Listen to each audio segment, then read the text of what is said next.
galera do Tendência, aula de Biologia com a professora Ana Lia para o 2º ano e o conteúdo Classe dos Anfíbios, aula 2. Exatamente, a gente tá nesses bichinhos que tem gente que ama, tem gente que detesta, tem gente que tem medo. E a gente tá estudando as características. A gente na primeira aula estudou as características e agora a gente vai ver quem são eles. Lembra que dentro da classe existe uma divisão que é a ordem. Então, quais são as 3 ordens dentro da classe dos anfíbios? Os anuros, urodelos e os ápodes. É bem fácil. E aqui que eu te falei que a gente vai desvendar algumas mentiras que a gente aprendeu ou que a gente achou, né? Todo mundo achava assim, que o sapinho tinha a fêmea que era a rã ou a perereca. Não. Sapo é sapo, rã é rã e perereca é perereca. O que a gente tem que saber? Se a gente for ver os anuros, que são sapos e rãs e pererecas, o que eles têm em comum? Eles têm essa característica, eles são muito similares, mas vai mudar o ambiente que eles vivem, o tipo de características que vai ter no corpo para se adaptar a esse ambiente. Vamos começar pelas rãs. As rãs, meus amores, são aqueles animais que são maiores. Existe até a rã touro, que as pessoas criam, né, em cativeiro e reproduzem para venda. Aqui é vendida na gastronomia, é até uma iguaria, né? Tem vários pratos de rã e essa rã ela vai ser maior normalmente, claro que há espécies de sapos que são muito grandes, mas a rã costuma ser maior e ela é aquática a vida toda. A gente vai ver alguns desenhos, algumas fotos aqui. Ela é aquática a vida toda. Como ela é aquática a vida toda, por mais que ela faça as trocas gasosas com o ar, né? Mas ela está sempre nadando. Ela vai ter as pernas traseiras, as coxas extremamente desenvolvidas para o nado. Então tem a parte posterior do corpo maior do que a parte da frente. E ela também vai ter as patas de trás, desenvolve entre os dedinhos membranas, então é como se fossem nadadeiras. Para vocês terem uma curiosidade, aqui o que a gente chama nadadeira de pé de pato do mergulhador, no espanhol se fala pé de rana, né? Pé de rana, porque a rã, né, se chama rana, e assim, né, tem essa mesma característica que o pé de pato, que é essas membranas para poder nadar. E a rã é aquática, tem tamanho maior, coxas desenvolvidas e ela não possui glândulas de veneno. Por isso que ela pode ser comercializada para consumo humano. Não existe glândula de veneno. Perereca. Essa fotinha aqui é da pererequinha. A pererequinha é que costuma entrar, e aí, claro, só um detalhe, tem a rã macho e a rã fêmea, né? A perereca tem a perereca macho, a perereca fêmea, e ela normalmente é que aparece às vezes na nossa casa. Como é que eu identifico se eu tô vendo uma perereca, uma rã ou um sapo?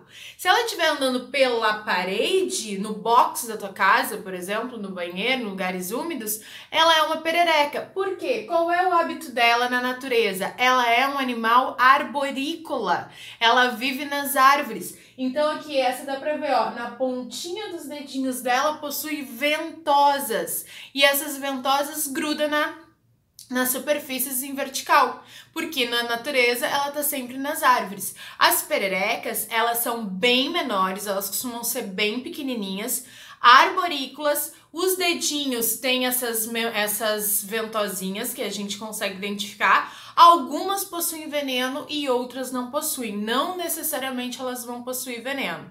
Inclusive, a gente estudou isso no primeiro ano, que existe aquela característica que se chama aposematismo, que é quando o animal, tipo a perereca, é extremamente colorida para mostrar que ela é extremamente venenosa e os predadores não consumirem ela, porque já consumiram alguma vez, sabe que aquela colorida é perigosa. E para terminar, a gente tem o sapo. O sapo, então, a rã era aquática, né? Pernas, coxas grossas, desenvolvida para o nado, com membranas para nadar. Perereca arborícola pequenininha, 4 membros iguais e na ponta dos dedinhos ventosas. E o sapo é terrestre, aquele que aparece no nosso jardim em dias chuvosos, em dias que não estão bons, tipo hoje é um dia chuvoso que eu tô aqui filmando, em dias que não tem sol, ele aparece no jardim pulando, não é nem nadando como a rã, nem caminhando pela parede como a perereca, ele pula. E o sapo, daí tem os 4 membros mais ou menos proporcionais e ele costuma, todos eles, amores que eu tô falando aqui, todos eles, em algum momento da vida foram girinos e todos foram aquáticos, tá? A gente já tá falando deles na vida adulta. O sapo, o que a gente tem que entender é que esse sim sempre tem glândula de veneno. Só que não precisa matar o sapo, não precisa se assustar com o sapo. Por quê? Todos esses anfíbios, todos eles, os que possuem glândula de veneno, eles não são considerados animais peçonhentos. Por que eles não são considerados animais peçonhentos? Porque para ser peçonhento, o animal precisa inocular o veneno, tipo uma aranha, tipo uma serpente, que é um réptil, eles precisam picar e inocular. E o sapo não tem isso.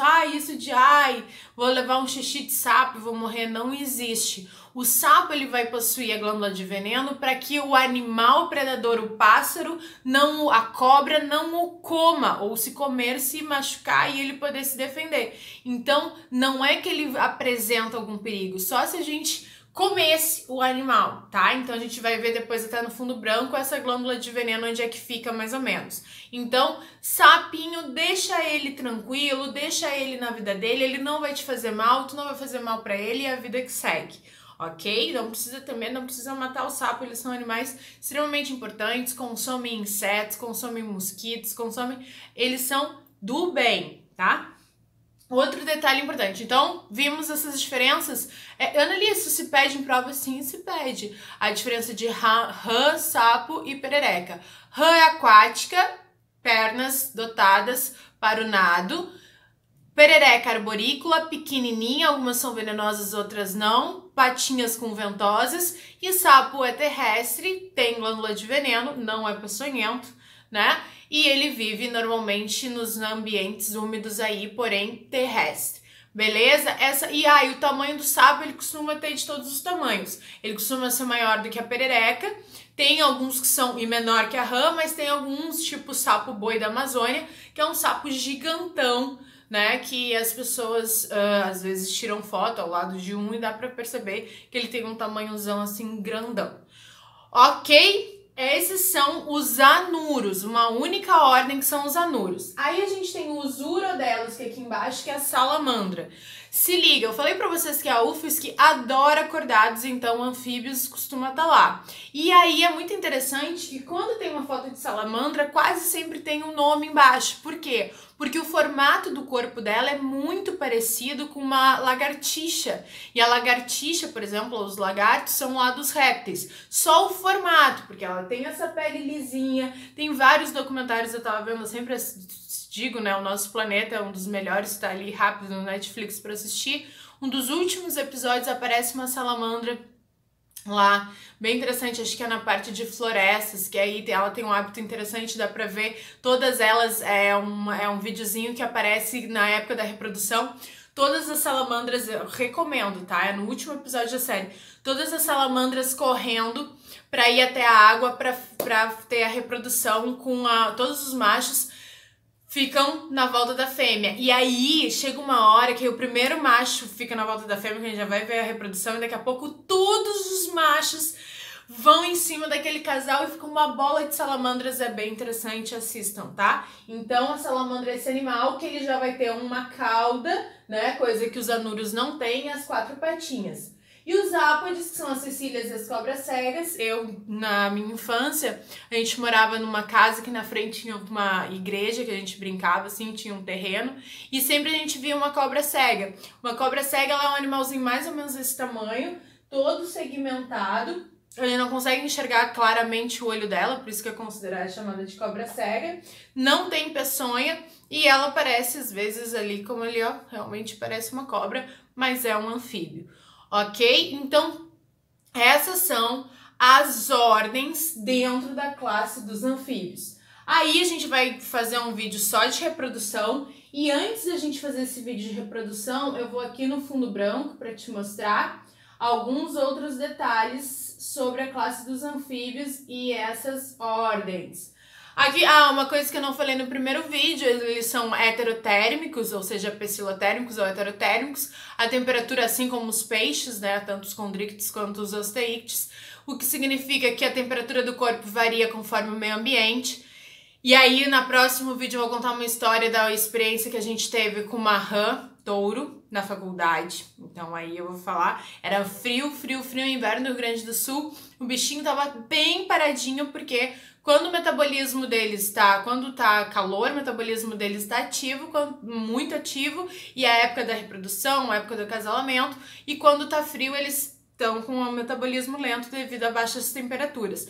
Por isso, gente, quando vai aquecendo, vai chegando a primavera, o verão, dependendo do lugar que a gente caminha assim, se tiver um pouco de meio ambiente, né, a gente consegue ouvir o coachar louco dos sapos, ou rãs, ou pererecas, que é um momento, dos rituais de cópula que a gente vai falar, de acasalamento que a gente vai falar na próxima aula. Próximo vídeo aqui. E aí, tá aqui que a gente já falou, aqui a gente tem algumas das fotinhas, ó, que a gente consegue identificar. E agora a gente já consegue olhar, ó, pererequinha, olha aqui os dedinhos se grudando, né, aqui se vê que é uma árvore, né, as ventosas, cobra cega, as salamandras, que se tu for olhar, elas são bem longilíneas, com patinhas pequenas, salamandra, e ali tá um sapinho. O sapinho eu reconheço que é um sapinho porque tem as 4 membraninhas, as 4 patinhas mais ou menos do mesmo tamanho, e a glândula de veneno que ela tá apertando ali nas glândulas paratoides. É o local que se aperta. Por que se aperta? Não vai apertar, né? De um sapo, pobrezinho do sapo. Porque ele não consegue espirrar este veneno, só pra gente ter esse contato com ele, ele apertar. Por isso até aquela coisa de, ai, será que aquilo de beijar o sapo, a pessoa, a princesa, beijando o sapo virava príncipe? Na verdade, provavelmente,